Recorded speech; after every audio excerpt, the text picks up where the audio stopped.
Welcome home to USA Global TV and Radio. Ours is a place where dreams take flight, voices are heard, and stories are shared. This is where cultures meet, connections are formed, and ideas are transformed into action. This is your destination for authentic storytelling, diverse perspectives, and meaningful conversations. We're where global stories unite and bridges are built beyond all borders. Discover our world of education, entertainment, hope, and inspiration. Together, we're building bridges worldwide. Subscribe to our USA Global TV channel and download our USA Global TV app. Be our guest or join our team. Visit usaglobaltv.com. With heartfelt thanks to our executive producer, Dr. Jacalyn Kerbeck, music scored by Yifei Tang from Cloud Road Music, creative direction by Paul Garcia, and I'm Al Cini, and I'm very proud to be part of the USA Global TV and Radio family. So join us here at USA Global TV and Radio. Make us your home for global connection. All rights reserved. This video and its contents are the exclusive property of USA Global TV and Radio. Unauthorized use, duplication, or redistribution in any form is strictly prohibited. Thank you for being a part of our global community. Let's inspire together. Howdy, y'all. Red O'Loughlin here. We're on the Corner Bookstore on the USA Global TV and Radio Network. And today I have the honor of interviewing my boss, Dr. Jacalyn Kerbeck. But before I get to that, when I'm not interviewing people or making a presentation, because today is Thursday and I do 3 shows back to back to back on Thursdays, the first one being the Corner Bookstore. I research primarily the human body at the cellular level. I look for cause and effect relationships, treat a cause, fix a problem. I look at the chemicals involved, what reactions are going on, what can you do to speed up the chemical reactions, what can you do to slow them down or even stop them. And so that's what I do. That's what I talk about. That's what I write about. That's what I speak about. And so those are the things I do. Go to my website, redolaughlin.com, and you can find my material. But let's get to our real cause celeb today, and that is our international expert on listening, Dr. Jacalyn Kerbeck. Please join me. Hi, Red. How are you today? Exceptionally well, as always. Some days even better. Well, it's great to see you, and thank you so much for this opportunity on this very special day, September 11th. 9/11 is kind of a special day, but before I get into any other questions, I have one it's dying to be asked. How is Texas? Well, Texas was terrific. I was there with you and your beautiful wife, and with Mr. Shine and Mr. Ives, and with Gail Stolzenberg. We had a really wonderful time. So thank you so much. I really appreciate the opportunity to actually sit next to you, sit across the table from you, and just share some stories and have some laughs. You know, we've seen each other on TV hundreds of times. We've had a lot of conversations because I'm your book coach, and we get into a lot of details, and we'll spend hours literally on the phone over the course, especially as the book is nearing publishing. But the first time that I had a chance to see you in person, that was remarkable. I enjoyed that tremendously. So let's get back to the business of the show. Okay, you're an author of almost 20 books, I guess, by now. It seems like it's hard to keep track, but absolutely undisputed. You have written so many books on listening. Why another one? Well, Red, this one is on judgment, which is part of the 4 pillars of elevated listening. So what I really want people to take away from the books that I'm writing is to recognize and be responsible and accountable for what we say and how we act towards someone else. So the purpose of this book is specifically to bring awareness about judgment, about when we are judging other people and when we are being judged. And I felt that it was very timely given everything that's going on in the world. There's so much judgment. I mean, just the horrific things that have been happening yesterday, for example, and then the things that people put on social media that are so filled with hate. And obviously, when we hate, we can't be listening. Obviously, we can be upset, we can be angry, we can be a lot of things. But I want people to just be aware of how our individual behavior affects ourselves as well as the collective. I attended a course you did yesterday, and one of the tenets was that it reminded me of E.F. Hutton. When E.F. Hutton speaks, everyone listens. Well, you made a little comment there, not about E.F. Hutton, but you made a little comment about that part of our focus of USA Global TV and Radio Network, the mission, is listening.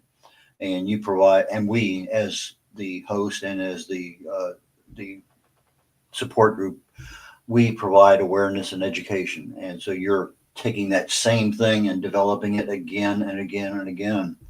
So, with regard to being an author, you've had that opportunity. Tell us a little bit about the journey of when did you decide to write this book and how long it took, and then what happened in the process of you got the book done, it's ready to go to press, and then, whoa, my goodness, something happened. Thank you, Red. Well, actually, according to Amazon, I have 25 books that I've written since 2001. And you've been there since the very first book. But with this particular book, I was having a conversation with someone, and the conversation was about religion, and it was about going to church. And I used to go to church with my mother, and then I kind of stopped for a number of reasons. And the feedback that I got was that God doesn't know me or love me because I don't go to church. And so I didn't take offense to that comment, but I thought to myself, is this true? Is it true? Is it kind? Is it necessary? And I thought to myself, I'm going to put on my doctoral hat and I'm going to do some research. I'm going to research. I'm going to conduct interviews. I'm going to find out, does it say in the Bible that you are not loved or known by God if you don't go to church? So that's how it all started. And from there, I wanted to do additional research about passive aggressive behavior or comments that people make that are supposed to be funny, being kidding. And so it just started to evolve. And as a result of that, I was able to combine scientific research, neuroscience, Maslow's hierarchy of needs, elevated listening, and I put it all together into this book, Holy But Harmful, The Silent Sin of Judgment. Okay, so you actually, with all the information you had, when I first looked at it, textbook, that's the first thing that came to my mind because of the way you structured it. And you said you put on your doctoral hat and you just tackled the subject. But you did more than that because you tackled this thing in less than a month. You were, I'm not going to say 24/7, but you were addicted to your computer writing this thing. At least that's my impression, being a book coach and listening to the other side of the conversation. Is that a fair statement? Yes, Red, you actually nailed it, because there were times, especially like last week on Friday, I didn't even leave home. I didn't even shower. I was literally glued to the computer. I was consumed. And I find myself like that sometimes, that when I actually have to go and do something, that I get annoyed because I'm so driven to keep creating things. And I know that's probably not healthy. That could be a judgment. But I was really inclined to take all the research that I did and the interviews that I did and put it all together. And so as a result, one of our team members was reading the book in real time and in another country in the middle of the night. It was so nice of her to do that. And she said, I'm coming to some references and things that you put in here that are a little bit above my pay grade, according to her. And it seems like a textbook. So is there a way you could make it into a book that is not so much research based? And I thought, challenge given, challenge accepted. So I basically publish the book as it is without all of the in depth, if you'll give me that for a word to describe. And now I'm working on the textbook version of it as well as a workbook. Okay, so you got a couple gold stars there for productivity, for change at the last second, and literally you did within less than a week, you changed the book, the entire book, from being a textbook based manuscript to being a how-to book, valuable to people, regardless of what industry they're in. Because whether you're a housewife, you're a business owner, CEO, it doesn't matter. We all need to listen. And you've written so many books, children's books, that the focus of the children's book is to listen. And so you have your professional books on listening, and then you have your children's books on listening. So why did you feel it was necessary to start with children on listening? I don't have any children, but I really feel that as a person who is a coach and someone who's done over 7,000 interviews, I listen a lot. And I thought there's so many times when judgment or problem solving or stage hogging or interrupting comes into play. What if we taught our children how to listen from the very beginning so that when they got to be our age, we didn't have to undo the behavior that was already learned? So that's why I really was inclined to write the children's books. And they are dedicated to my great niece and now my great nephew. So it's been an honor to write the children's books. It's interesting, even though I've attended some of your classes, I understand the process. We still have occasional times when our brain goes somewhere else. Last night I was on the phone talking to one of my brothers for a while, and I got off the phone. I was in the bedroom. My wife was in the TV room, and she says, "You interrupted your brother so many times." And I said, "Oh, maybe I did. I remember a couple times, but no." She said, "You really did." So even though I know the principles, sometimes they go out the window. And so it's one of those things, you learn a skill, but you don't always keep that skill honed to do it. But before we go to the commercial break, which is about 9 minutes from now, let's go a little bit into you edited the book from being a textbook to being a how-to book. But when you wrote the book, you wanted the references, but did you realize it was really a textbook when you got done with it the first time? I kind of thought that it was not going to be an everyday beach read. First of all, because of the topic, and I think that people might be judging me just for writing the book and just for the book cover. But I did feel that the way I wrote it was in alignment with the way I think. And the feedback that I got from the other person was really key because we're not writing for ourselves, we're writing for others. So therefore, I thought, okay, this will be the best of both worlds. I still have research in there, but it's not as deep as what will be in the textbook. Do you have, I know your book is being delivered this morning. You said it within the hour, actually, before the show is over. It'll be downstairs in your porch. But anyway, do you have a copy of the cover that we can show the audience? Because I think it's really impressive. I do have a copy that I have right here. Since I'm producing the show, I can bring it up. There it is. Well, I normally wait a little while before I get into the covers and stuff, but let's talk about your cover because that's really impressive. Thank you. Well, I redid the cover maybe 20 times. And then I worked with a professional who helped me deliver it as I wanted it to be. But so the cover is meant to be catchy. So the first thing that I see is the stained glass, and the stained glass has cracks in it. And so to me, that alludes to the fact that holy but harmful religion is a place where people can hide from realizing that they have judgment because they can say, well, God said so, or, God bless you, or which also has judgment in it as well from my research. So that's part of why I put this in here, for people to feel something and be pulled in, but yet for them to realize if you're judging me because you think this book is just on religion, you've missed the entire point, because religion is a very small part of what this book is about. And when we walk through a bookstore, we walk through Amazon online, the cover is what captures our attention. If you just have a plain Jane cover with some text on it, thank you very much, end of story.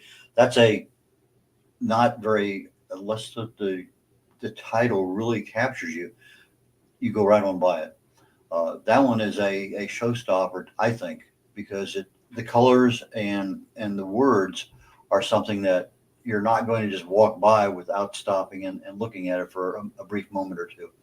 And we all know that if you're in a real bookstore and you pick up the book, chances are much greater that the book will be bought as opposed to not. So Thank you. The book you created, you edited, and in the editing process, you changed a lot because you went from a serious, in-depth textbook with a lot of detail and references and stuff into more of the business how-to genre kind of books. And now you have two books that came out of this one, and you're going to have a workbook, and you probably have several others. So the monetization of books from an author's perspective is always foremost. We want the royalties, but we don't get the royalties. It's just that's part of the deal. Is, if you're one of those fortunate people who sells 1 million books, great. But that's not. I mean, you or I would be super fantastic if we sold 1,000 books. Exactly. But most authors never sell 100 books. That's just the nature of the game. Very true. Part of that's the marketing program. It's just a lot of different aspects of it. So you got a really great cover. You have a topic that applies to a lot of people. What is your marketing plan? Well, my marketing plan, first of all, I just want to let the public know that this book in the United States is on sale for $29.99. And of that, I get $4.50. So I just want to state that. So the marketing plan basically is that I've been marketing myself. I've been doing videos. I've been doing, this is my first interview about the book, I believe. And I've also been doing a lot of social media posting with our team so that it stays in front of people's eyes as often as possible. But as you know, there's always a lot of interest right when a book launches, and then people forget about it. And then, you go on to the next project. So for me, this is going to be something that's top of mind, where I'm going to make it a priority that every day, this is something that I'm going to be reminding people about why it's important. Because it's not, if the $4.50 is not going to change my life, but if someone reads the book, when they read the book and they incorporate the things that I've put in there as tools, then that is priceless. And that's part of our awareness and education, that we get that feedback loop completed, that somebody, we took our intellectual property, put it out to the world, and one portion of the world came back to us and said, thank you very much. It was of immense value to me. So that to me also is a great manifestation of the fact that I'm an author and I have some level of success and credibility in that. Okay. Did you use AI at all in your research? So for the research, basically, because of Maslow's hierarchy of needs, and I sold loyalty programs for 20 some years, I just went in and just asked questions. Would this apply to this? So basically I asked comparison questions, but I did my own research. And for the AI, I used it for editing, which I found, because you've discussed this already, that unless you ask specifically for what you want, it doesn't turn out so well. So what ended up happening was my document, I had my manuscript in Word. And so I would go to make changes with the editing, and then it screwed up the entire format. So I had to start all over again with every page and put a page break after each page so that nothing could be moved around. And even after I submitted it to Amazon, I was still editing the thing. And I thought, I don't know how many more times I can edit it, because one little thing would shift over. And for each chapter, I started off with an image of an ear emoji. And then the emoji would go to the next page. And I thought, oh, this is crazy. And I had to actually take a break and walk away. And I said to myself, there's no shortcut. You're just going to have to do the work and be calm. And then after I finished the whole thing, then I uploaded it, and it was rejected because it was the wrong format. I had it in 8 by 11 and a half, and I had to figure that out to 6 by 9. So I just used it basically for editing questions. And then has anything like this been written before? Because I couldn't find anything. I know you and I always talk about going onto Amazon to determine what other books about this topic had been written. And I couldn't find anything that was absolutely focused and zoned in on my area.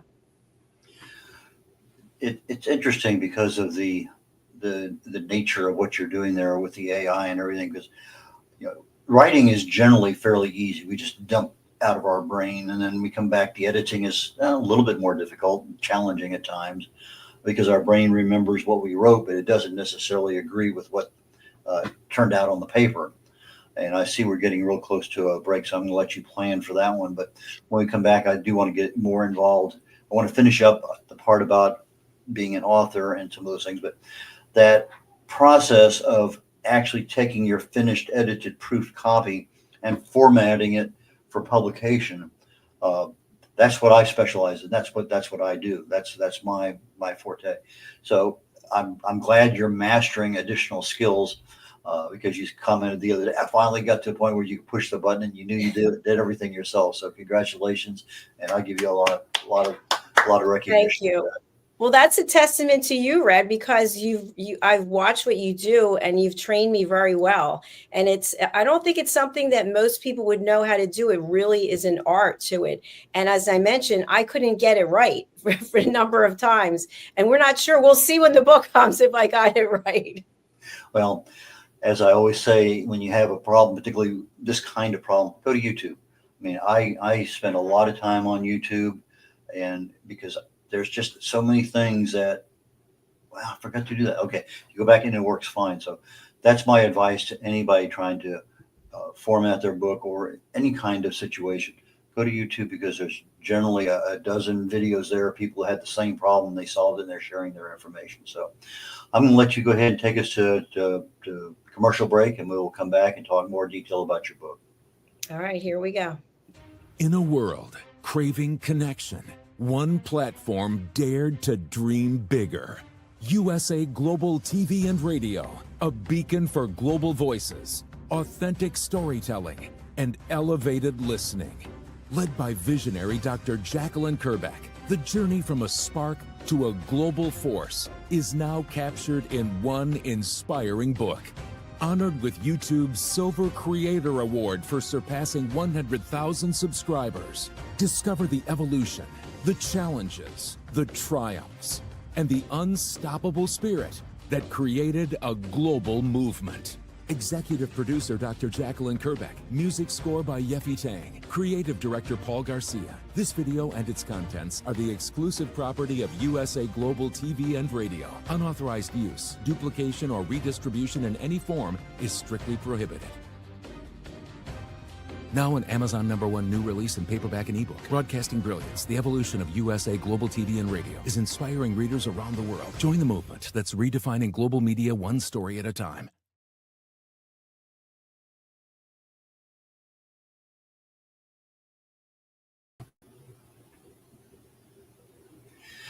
Hi, Red O'Loughlin here. We're on the Corner Bookstore on the USA Global TV and Radio Network. My guest today is my boss here for the network, the owner, the founder, the chief listening officer, Dr. Jacalyn Kerbeck. Please join me. Hello again. Howdy. You mentioned yesterday that you have a new mantra, a daily affirmation. I am, not want to be, I am, I expect, I intend to be. I am a New York Times bestselling author.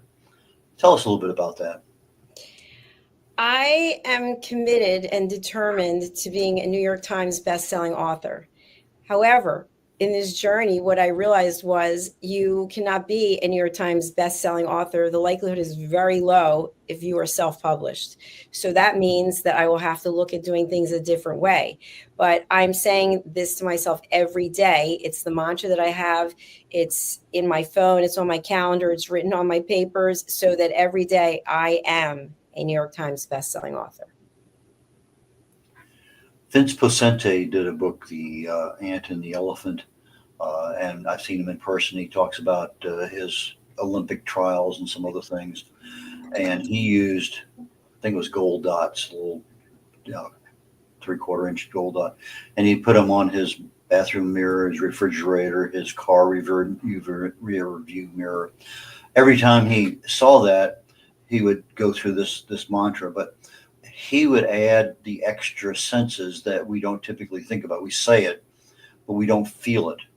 And when we feel something, and the feeling, it has to be there. He said, I feel myself on the stage, holding in the middle. I am the number, and he hears the audience cheering. He has, the air. All of the senses are tuned to that. And so it's kind of hard sometimes for us to even incorporate another sense into whatever we're doing. And so I have a goal, and that goal is to do this. And if all we do is just have it's on my phone, for instance, I need more than that. I need the rest of my body involved. And so as we add additional things, in other words, you've ridden a bicycle before. And as a kid, you may have even ridden your bicycle barefoot. I have. I know a lot of people have way back when. Nowadays, a lot of kids don't have bicycles. So, but if you imagine riding your bicycle and you're barefoot, and all of a sudden your foot slips off and your toes hit the concrete. Yeah, that is a feeling that just even right now I can feel my body shivering a little. That is a feeling that you're trying to get into your body when you think about something because you're so focused on it. You have the body reacting not viscerally, but the emotion of that carries through the whole body. It doesn't just stop right here; it goes down throughout. So it's one of those things as an author, and we want to have success in that area. Marketing is one part of it.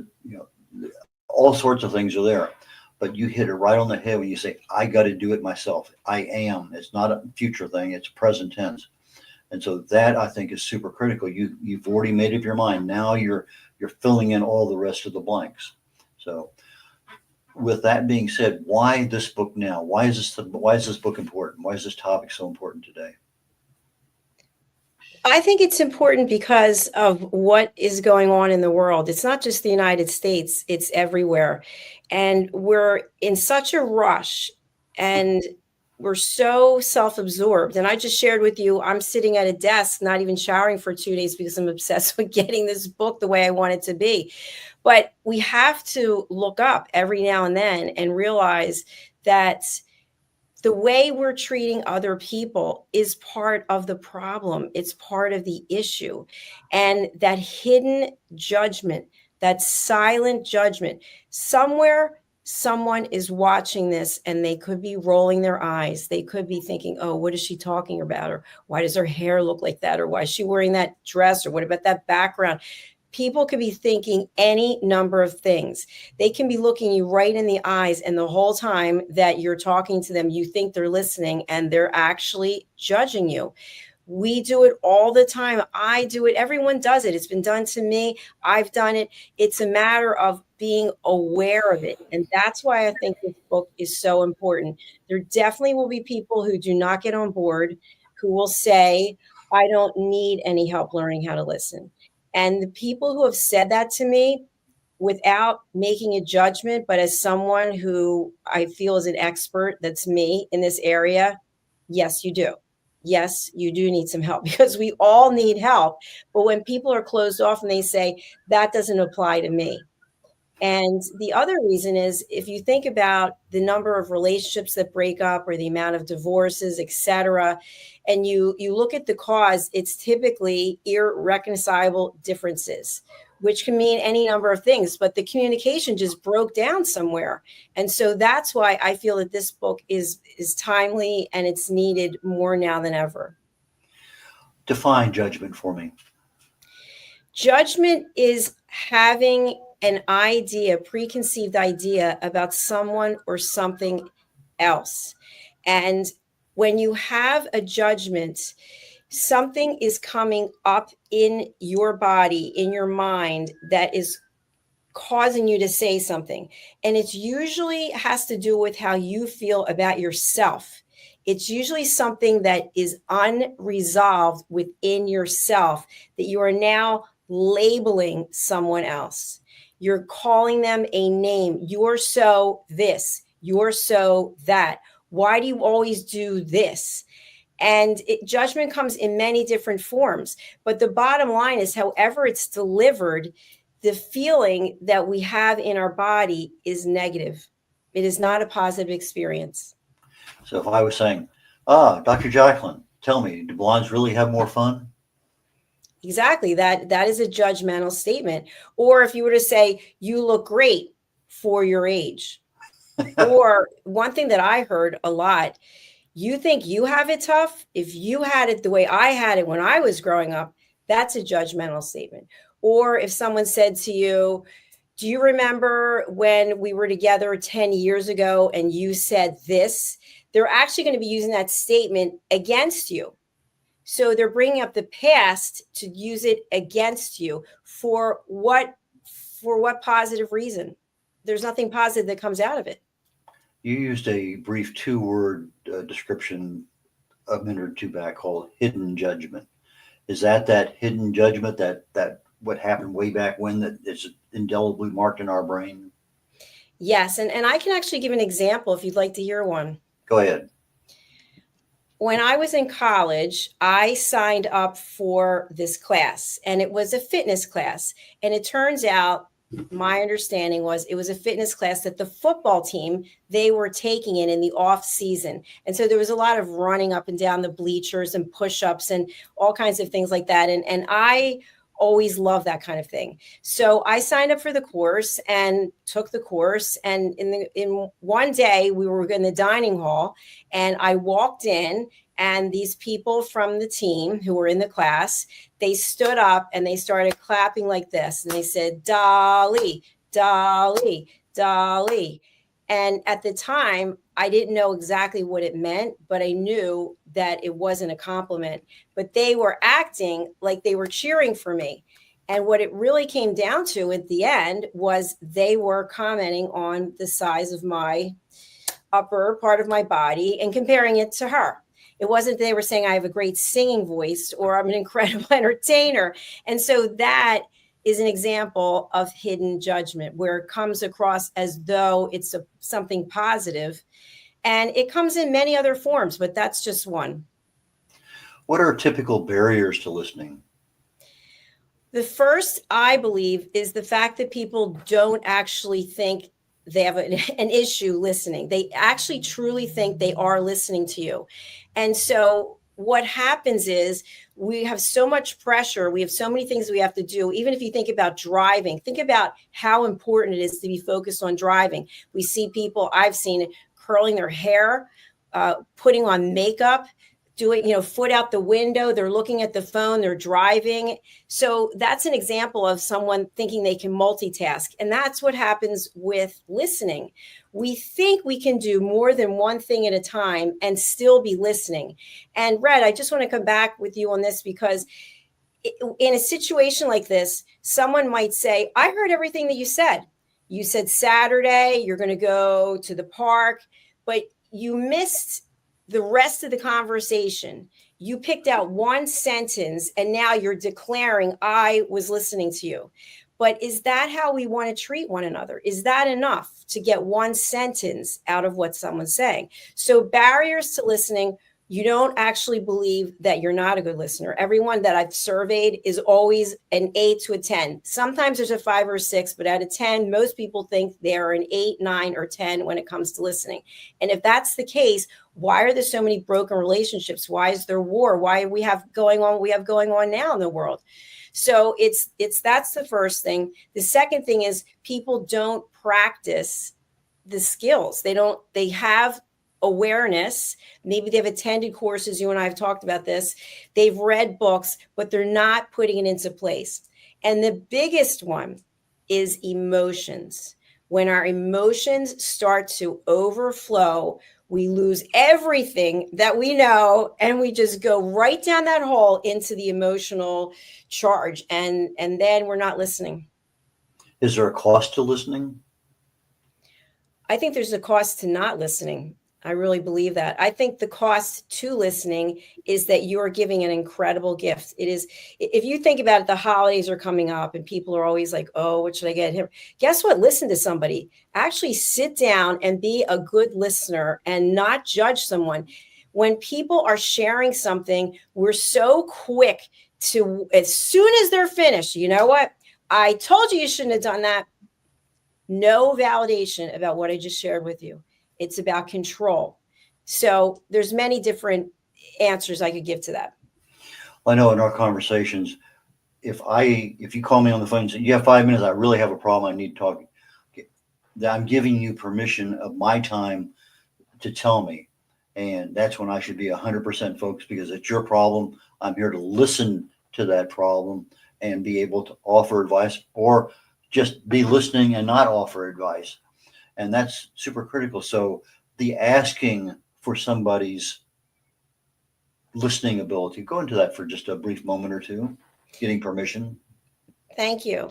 One of the things I teach is setting boundaries and asking permission. And I've taught this in Zambia, I've taught it in London, I've taught it in the States, I'm about to go teach it in Greece. And it doesn't matter where you are in the world. And that's why I bring it up. It doesn't matter what your culture is. What I teach people is that time is valuable. And if you're giving the same information over and over again, and I'm going to elaborate because this is going to be in the textbook, and I haven't even talked to you about this, Red, but I had a conversation with someone yesterday, and it was basically about information that has been received numerous times. So if I start nagging you and I tell you the same thing over and over, the value of that information to you is zero because you've heard it a zillion times. And the likelihood of you changing your behavior is zero. And it's based on scientific research and on theories, which I'll go into on another show. But setting boundaries and asking permission is basically stating, I have respect for you. I have respect for myself. I'd like to have 10 minutes of your time. I would like you to just listen while I share something with you. Are you open to doing that? That's the asking permission that you're talking Asking permission. And the setting boundaries is if I ask for 10 minutes, it's 10 minutes. You have every right at 10 minutes and 1 second to say, I'm sorry, I have to go. Okay, we're getting ready to wrap up the show here in a couple of minutes, and I do want to give you a chance to tell people how they can get a hold of your book and get a hold of you for speaking opportunities and things. But how does this book help the casual reader break free and become an elevated listener? In the book, there is a section all about elevated listening. And there's also a section, I'm a peace ambassador. I'm about to take my next set of training starting on Wednesday. But there's a whole section about the interface between peace and listening. So people will be able to take away actual skill sets so that they can learn how to listen better. And the goal for someone reading the book, in my opinion, it is not to read the book and then turn around and go to everyone you know and say, well, I'm an expert listener now because I read this book. No, it's about putting your ego aside and being kind, being respectful, and living your life with grace. And doing so, that opens up the opportunity for you to be curious. And when you're curious, you're more likely, I don't have statistics on this, but you're more likely to be open to listening. I'm a very curious person. I want to hear what other people think. I am not the kind of person, and I'm not labeling kind of person, but I'm a kind of person who loves to learn about other people, other cultures, other ways of doing things, other perspectives. Some people are not like that. They're just like, I'm doing it this my way. So for people who are open, who are curious, I believe that if you are to read Holy but Harmful and you are to take in the things that I'm sharing and actually put them into practice, that you will find more inner peace. Thank you, Dr. Jacalyn. How do people get in touch with you? How do they buy your books? Thank you, Red. So people can get in touch with me by going to our website, which is usaglobaltv.com, usaglobaltvandradio.com. I'm looking for my own banner, which you would think I'd have it up. Here it is.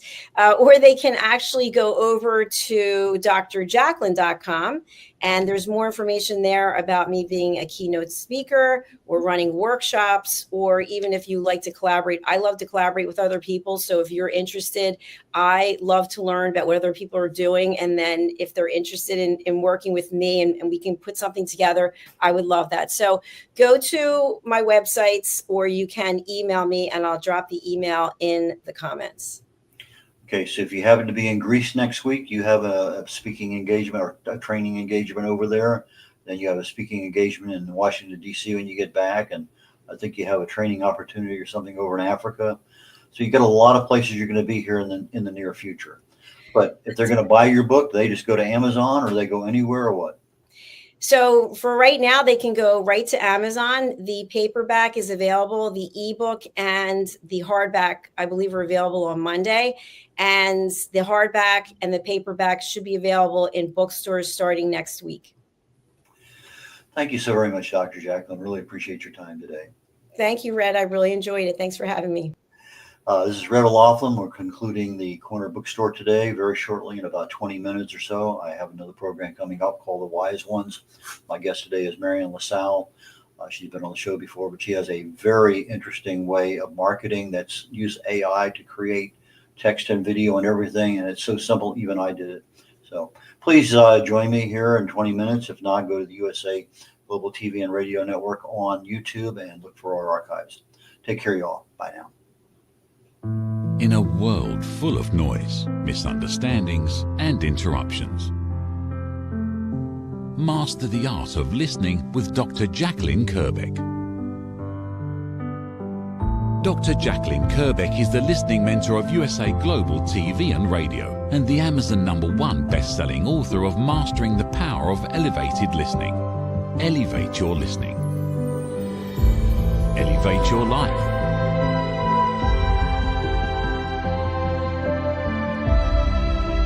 Join a global learning experience in person or via Zoom. Reserve your spot today. usaglobaltv.com/book-your-session or drjacalyn.thinkific.com. Join Dr. Kerbeck's listening courses or hire her to unlock deeper connections and authentic conversations.